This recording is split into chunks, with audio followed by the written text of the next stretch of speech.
Okay, before we have our quiet time, let's all get on the same page. If you're in the Sparkly book, it is page 360, the second full paragraph. If you're in the second edition, it's page 313, paragraph 7. If you're in the first edition, it's page 291, the next to the last paragraph. If you're reading from the JCIM, it's page 151, the fourth full paragraph. And if you're reading from the CIMS edition, it's page 303, paragraph 51. Okay, let's take a few moments to be quiet together.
Good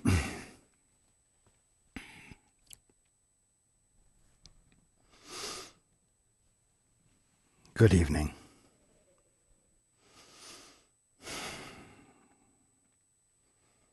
And welcome to everyone who's joining us on the internet.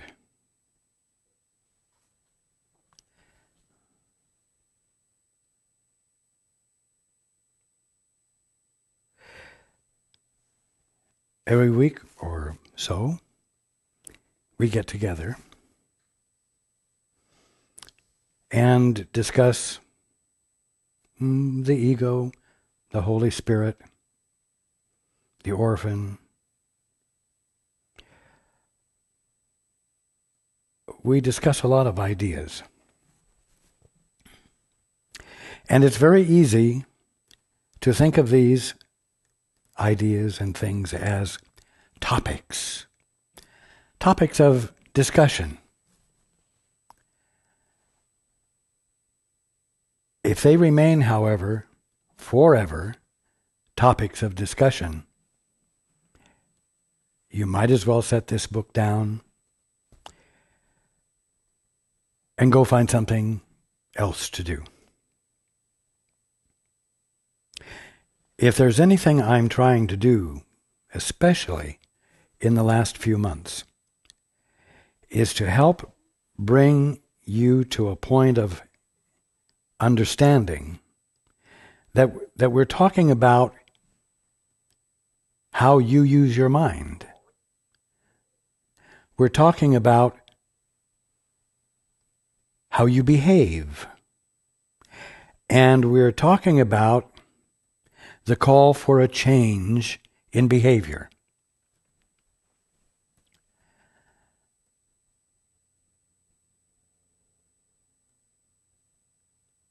We're talking about the holy instant.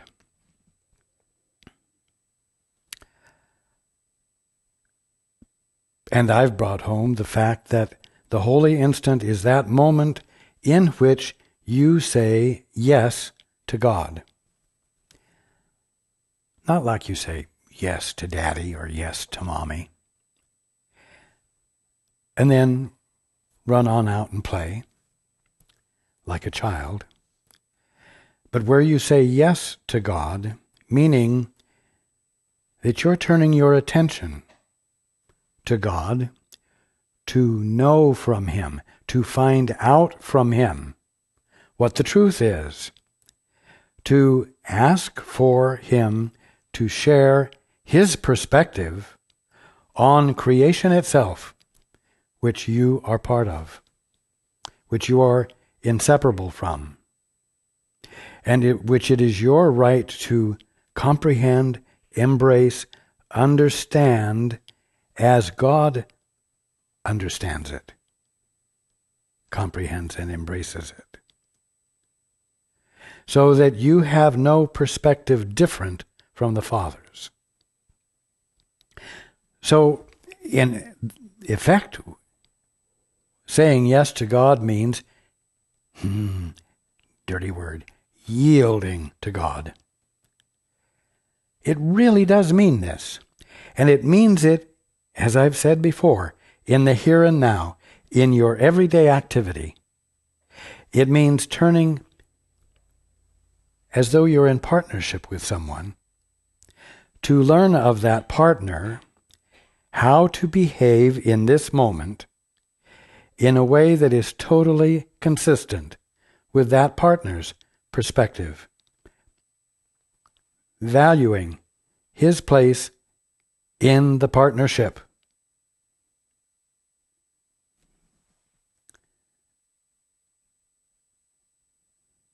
We're talking about letting yourself in for the experience of a radically new awareness of yourself. I say new because although it's your original awareness of yourself, it's one that you have ignored for so long that it seems unfamiliar with you now, unfamiliar to you now. So, We're talking about the fact that the holy instant is the threshold of awakening.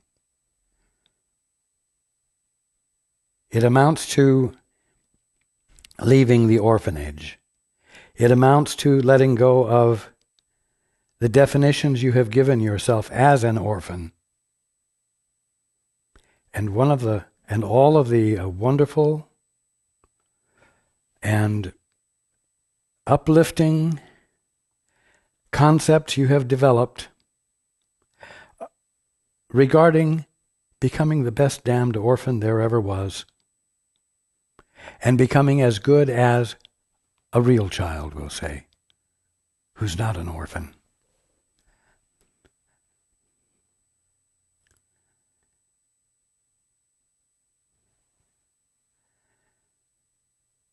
To experience the holy instant, and I'm aware that I'm being repetitious,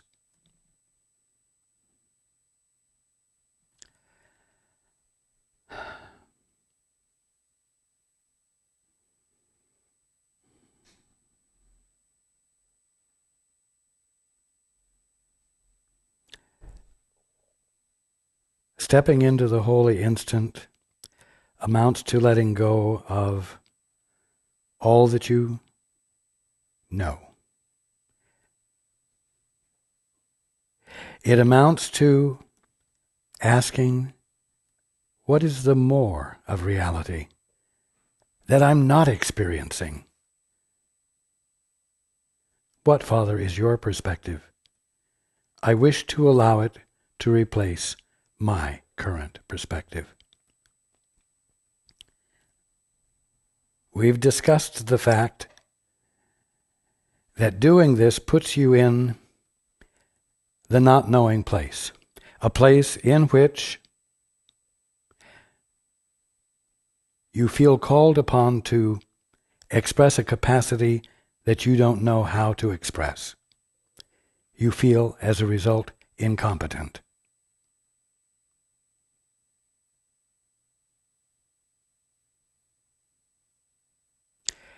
And this is an essential part of moving into the holy instant and moving out of the false perception of yourselves, moving into the truer experience of what you are. So that you are able to be real with your brothers and sisters and available to your brothers and sisters. Now,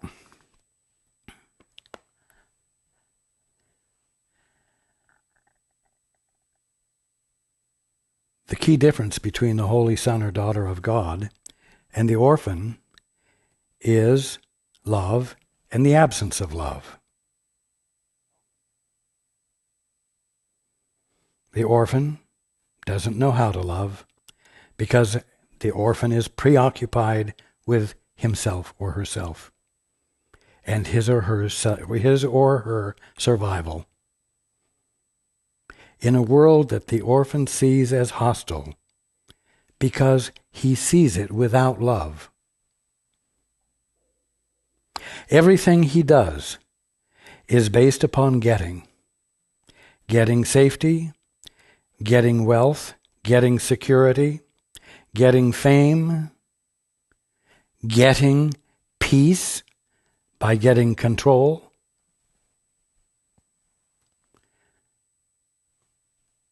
Whereas with the Holy Son or Daughter of God, everything is a matter of embrace, of no judgment, of undefended presence. Everyone with everyone. It is being in such defenselessness that absolutely none of infinite creation is distanced from you. Absolutely none of it is faint because it seems to be at an infinite distance. Where the universe is totally comprehensible, embraceable, and experienceable,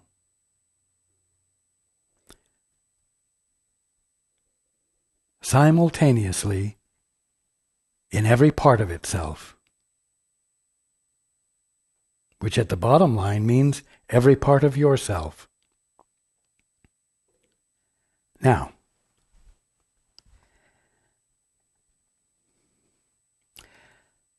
some 100 years ago or more, a lot of these things could be talked about as though they were topics. Topics to discuss, topics to debate, topics to incorporate into progressive forward movement, or not. But I'm telling you that you are now living in a time in which these lessons are required. You're living in a time when these issues are on your plate. You're living in a time when things are transitioning and you stand on the threshold of being in an entirely new way. And one of the fundamental changes is going to be the shift from getting to giving, from self-protection to embrace of the whole. The economy is changing. It isn't just suffering and being brought to help, brought back to health. You are watching transformation of economy. And the transformation is going to be successful. But it's going to become something that not all of you want, or it is going to become something that is going to require all of you to stand in the place of incompetence, to stand in that place of not knowing, feeling the need to know, and leaning into it without fussing about it, without fretting about it, leaning into it willingly, because in the beginning, all you can have, based upon my encouragement, is the idea that doing so will result in your becoming aware of what needs to be known that you never knew before. What needs to be known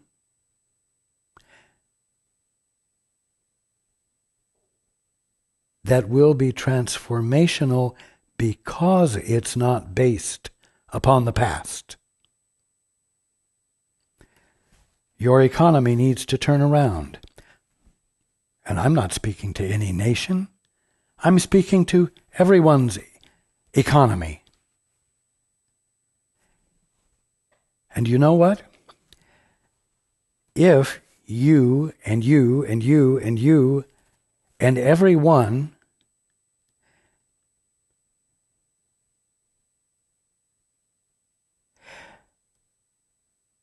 isn't willing to shift or is reluctant to shift, the transition will be tense and uncomfortable and will engender fear. Not because the transition is fearful, but because your attempt to preserve yourself as you have been, because that feels like security to you, is getting in the way of your experience of your fulfillment, which is coming forth because you're being called upon to shift from orphan to holy son of God or holy daughter of God. Now, many people are very excited about the space program and the new frontier.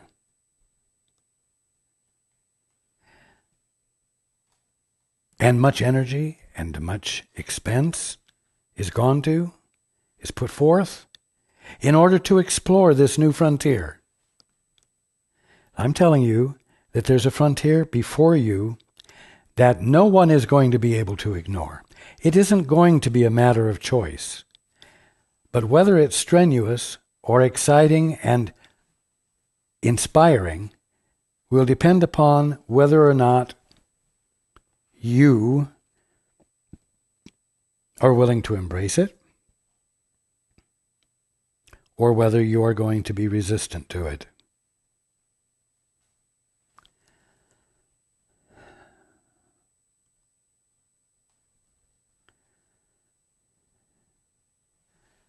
Privacy cannot continue. This country versus that country can't continue.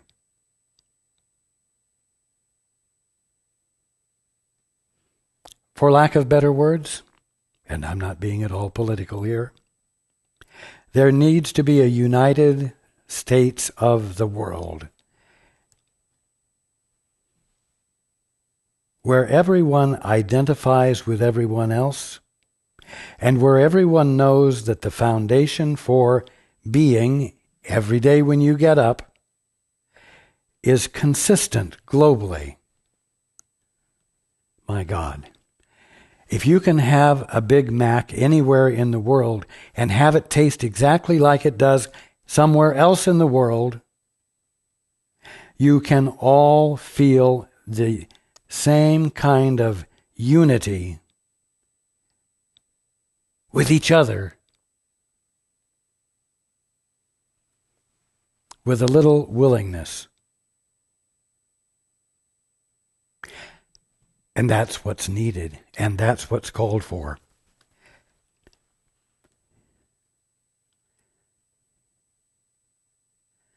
There are new ways to be. If greed isn't the bottom line of everything, and if benefit to everyone, not just in a business, not just in a community, not just in a state or a country, but in the world.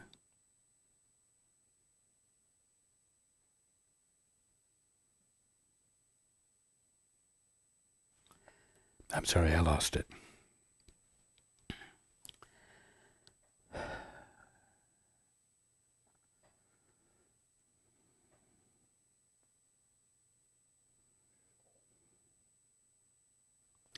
New ways of being will have to develop that identify unity, embrace brotherhood, and benefit for everyone, as opposed to greed and the accumulation of private personal wealth. This is the threshold everyone stands on. It is a threshold which must take place.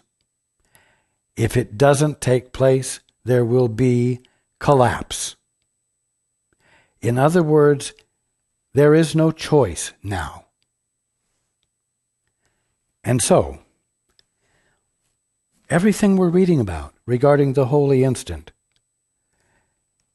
and abandoning orphanhood and being willing to let the Father in because you love your brother or your sister, and in order to experience God's love, you must be willing to extend it to them. That's where it's at. That's where it's at on your planet. at this time.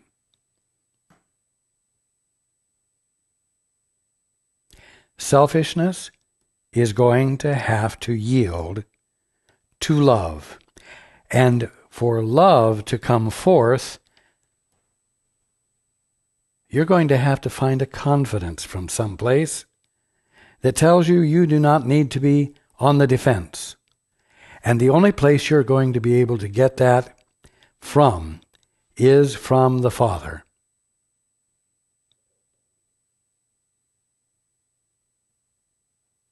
Now the Father's already giving it to you. The Father has already given it to you because you're already the holy sons and daughters of God. Right now, today, even if you're acting like a miserable orphan.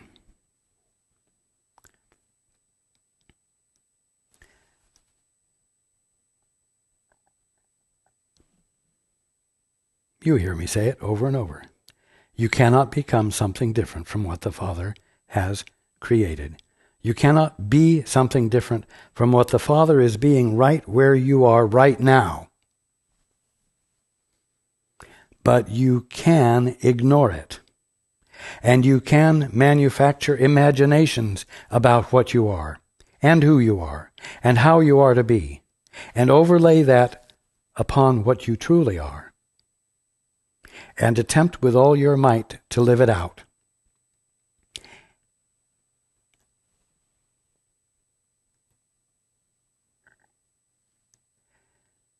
It's time to give it up. It's time to stop reading this book and considering, quote, the holy instant, and considering the ego, and mulling it over in your mind, mulling them over in your mind as topics of consideration. And you need to see that they're talking about you. The ego is the you that you imagine you are when you insist upon being an independent authority.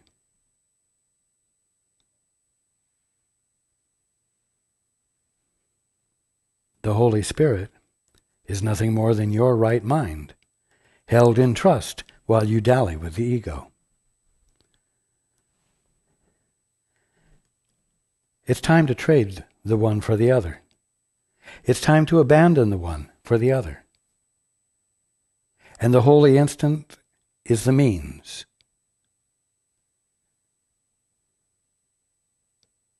And now, and now, and now, and now, and now are all the opportunities for an instant in time to become the holy instant in which you slip out of that which counts time as valuable into the experience of eternity, which is wholeness, oneness, all of creation, experienced now, with no part of it withheld from you, and no part of you withheld from it.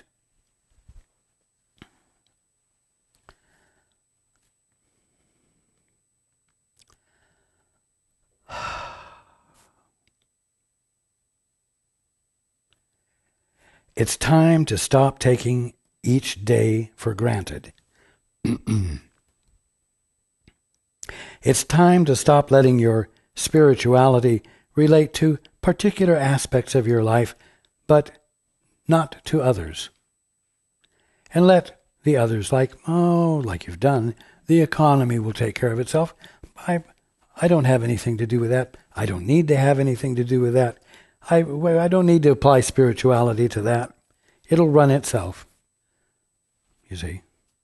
And there are lots of areas of your life that you do that with.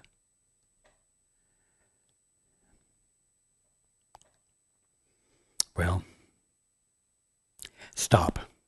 It's time to stop. It's time to stop taking everything for granted. It's time to stop saying, well, it's taking care of itself, or they've taken care of it forever. You've just found out that they're not all taking care of it. And the idea that they were taking care of it was just sloppy thinking.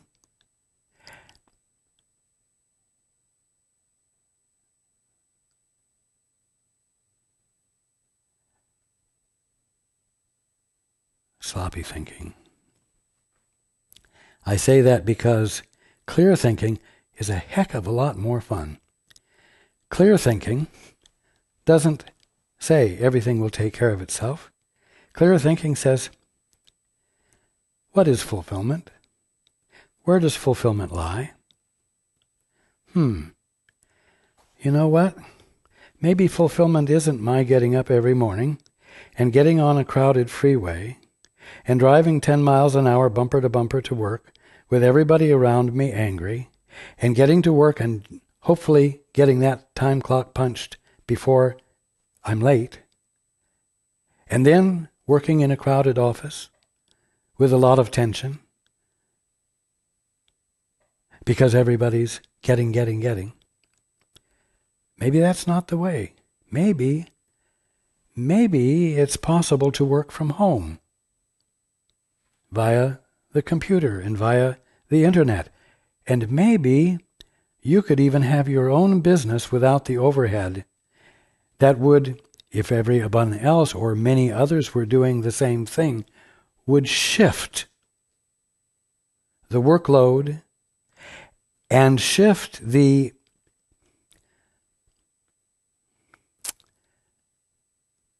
area of provision to individuals that would be much more efficient and much more satisfying because each one is personally involved. The creativity and the participation is evident. It isn't a matter of everyone, hundreds and hundreds of people being a tiny cog in a wheel where that cog has no idea what the end result is and can feel no relationship to it.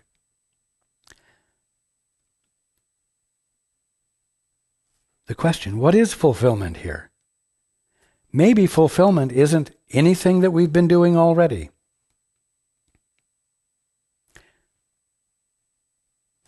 If you do that, you're likely to have the idea that fulfills purpose before something else collapses that needs to collapse because it's not efficient, because it doesn't express divine order, and it doesn't express an involvement with everyone,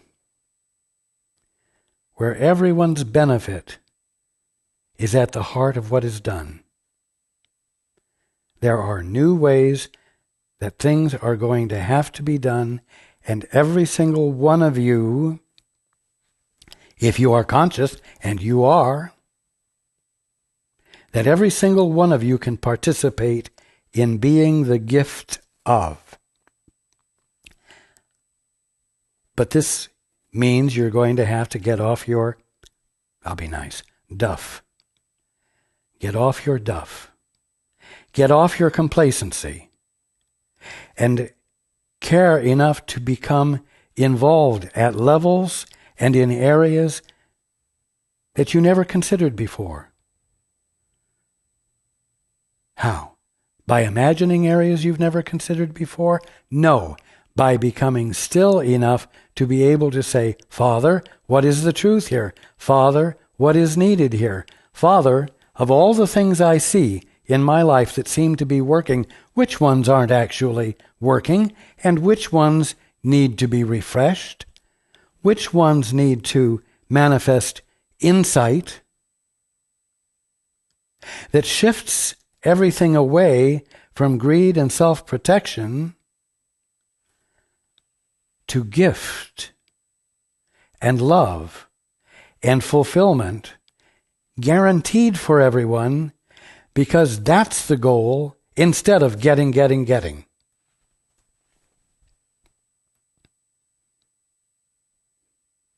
you see what I'm saying? We've been reading about the holy instant and all of these things. But it needs to be translated into your life in order for it to become dynamic and real.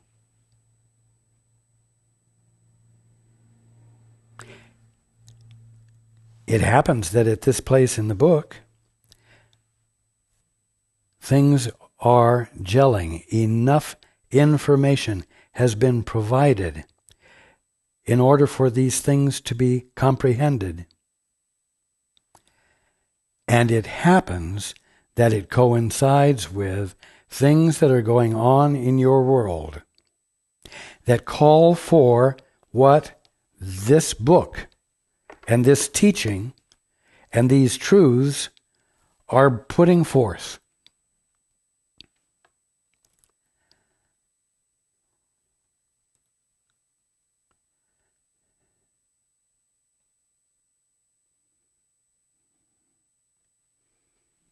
Star Trek, going out into the unknown. Or you, and you, and you, and everyone. Bringing in the unknown by inviting it and making it possible for it to register with you because you're not insisting upon filling the space it will take with your own imaginative mental gyrations. All of which at the bottom line serve your selfish, greedy needs and ultimately, you think, keep you safe. When the fact is that each one of you is a holy son or daughter of God who is safe, who is whole, who needs no protection, who, because he or she is the presence of the Father in expression, has the characteristic of omnipotence and omnipresence and omniscience, the ability to know what you don't know yet until you let it in and know it, which you need to be consciously nourishing every day.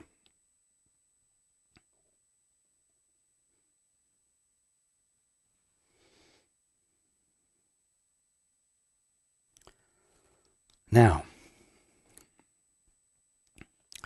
if you say that the Course is not about the world, because the world isn't real,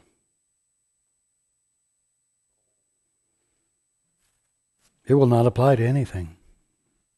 It won't be relevant to anything except a little mental masturbation.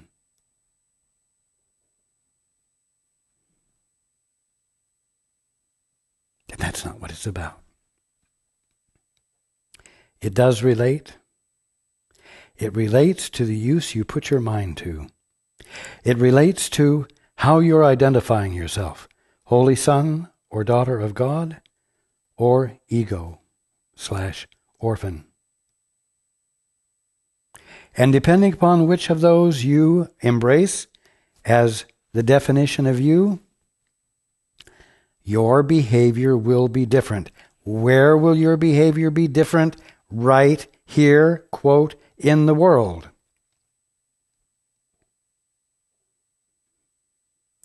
And I'll tell you that when you go into partnership with God by saying, Father, which an orphan doesn't say, by saying, Father, what's the truth here? Father, what is your perspective? Father, I wish to see things the way you see them. I wish to experience being the way you created me to experience it. You lay the groundwork for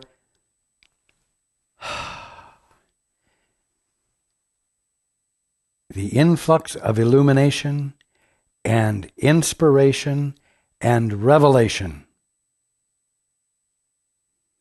the uncovering of reality to you, in which whatever was false about your perception of the world and universe is replaced by the true perception of it.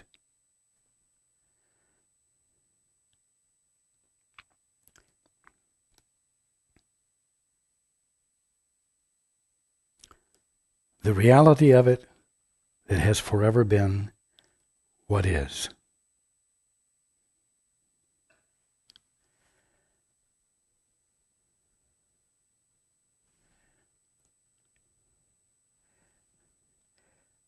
What this course means will not be known to you until it becomes embodied by you in your actions once your mind is renewed, and its renewal is the basis for those actions. And your mind won't be renewed until you let something other than your present sense of yourself in. The Father. Now it will begin not as you letting the Father in. It will begin as you letting the Holy Spirit in, which is the comforter the Father gave you when you abandoned your birthright for a thrilling ride of independence that you made up for yourself.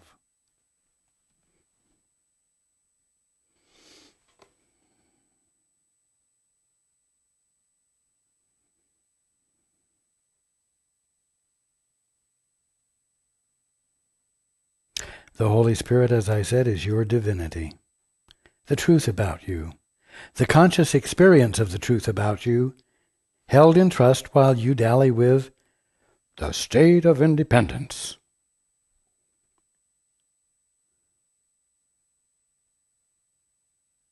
Which greed is the foundation of, and fear is the motivator of, and death is the ultimate result of. To give that up is not to give up much.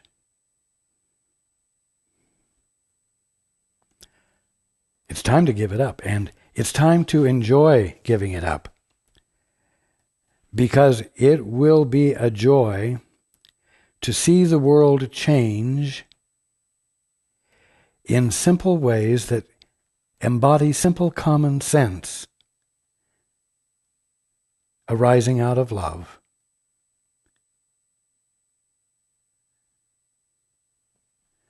But by damn it, let's get this book out of the book. Let's get this truth out of the book. Let's get it inside, so that even more consistently than you may have been doing it, you go through your day, each day, really interested to know what the Father's perspective is of this moment, of that individual, of this circumstance, of what the truth is here, of what is called for, of how can I love this that seems unlovable, and how can I persist in it when I am faced with such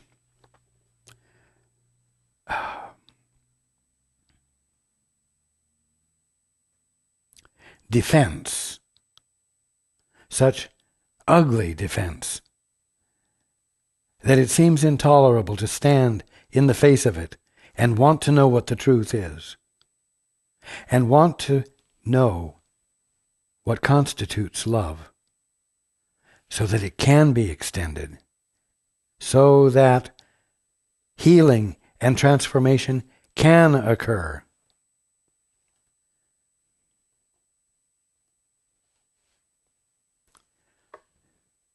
whatever you see, whether it's a physical problem, a physical disease, a social problem, a social disease, a global problem,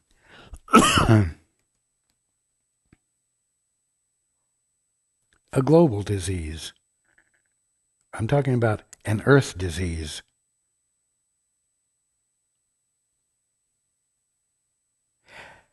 It is not something to crumble in front of.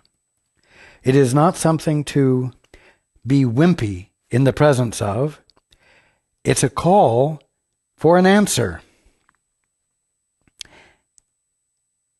It's a call for you to discover a capacity you didn't know you had. And the only way you can discover that capacity is to stand in the face of not knowing the answer, and to stand in the face of feeling incompetent about it, and not getting huffy, egotistically proud, pissed off, self-righteous about it, and saying with all honesty and agreement and cooperation, I don't know the answer. The answer is something I don't know yet. But the answer is something I am capable of becoming aware of, and I know I'll become aware of it if I will be willing to be in this not knowing, incompetent place.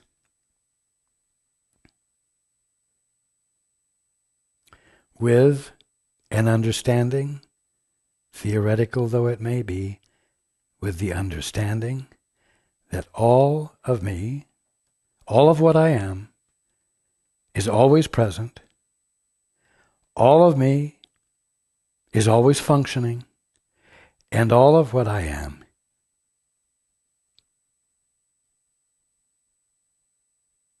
is always available. And then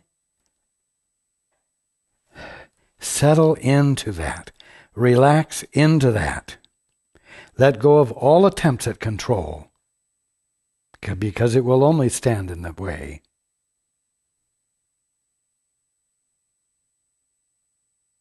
The infilling will come. The new modes of business will come. The new methods and means of commerce will come. And a world more united, because it has become everyone's intent to embrace each other, because every single one of us are the sons and daughters of God, and not pissant little orphans who need to scramble for their good and grab it where they can get it, even if it means killing something or someone else to get it.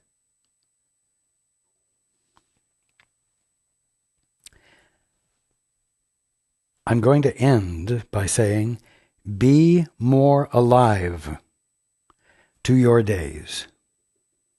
Be more alive in every moment of your days. Wonder what it is you're missing. Wonder what it is you don't know. Wonder whether there are things that seem to be functioning well that actually aren't, where change is needed. And don't try to figure out the answers to any of those questions. Let them be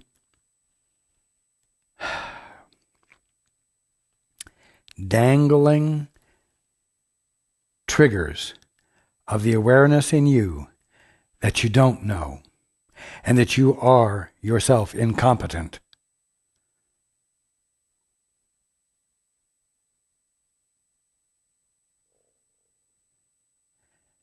And be happy in that knowledge, knowing that it's the Father's good pleasure, as it always has been, to give you the kingdom, and that the Holy Spirit has as its function the reuniting of you with It, that which you abandoned in favor of becoming an orphan and exploring all the fearful excitement of being independent.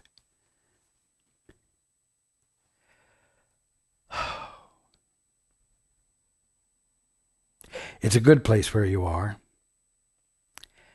Don't grouse about effort that it may take,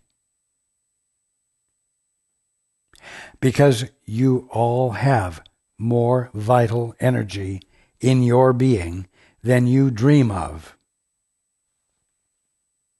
and capacity that you don't know you had. And this lethargic incapacity and willingness to dreamily go through your day, letting them take care of it, or letting the economy take care of itself. And as a result, living in a tent city, or living in a tense city because everyone is uptight, because they're on the defense and they're trying to save their butts.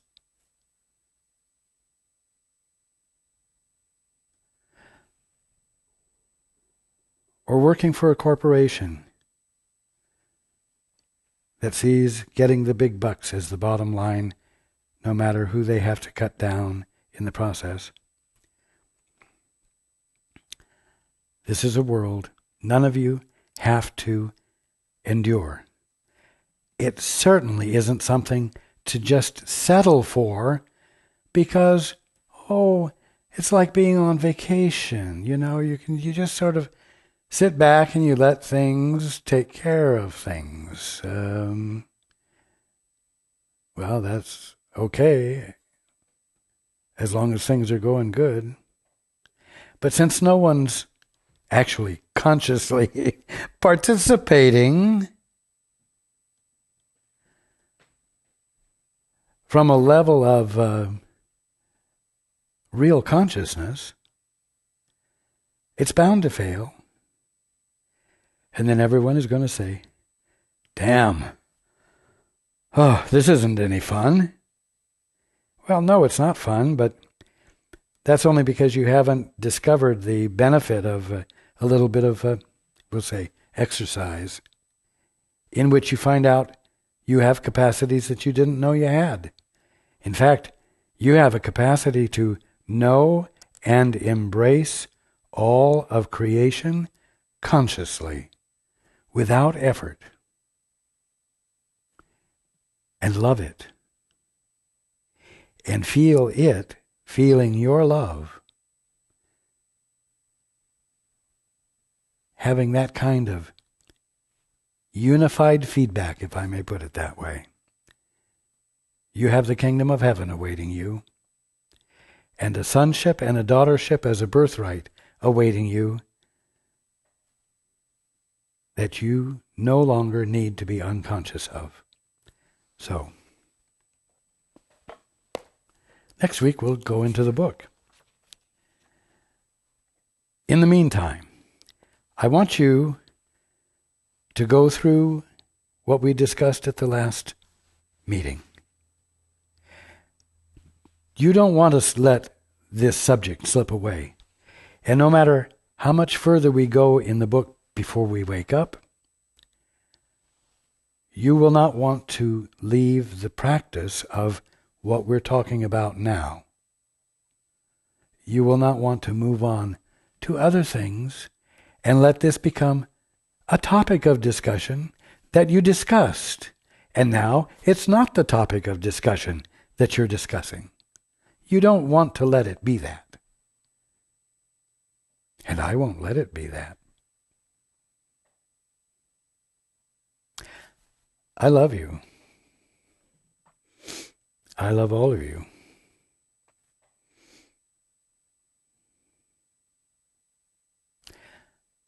Let's start having fun waking up by participating in waking up, instead of leaving it to them. Okay.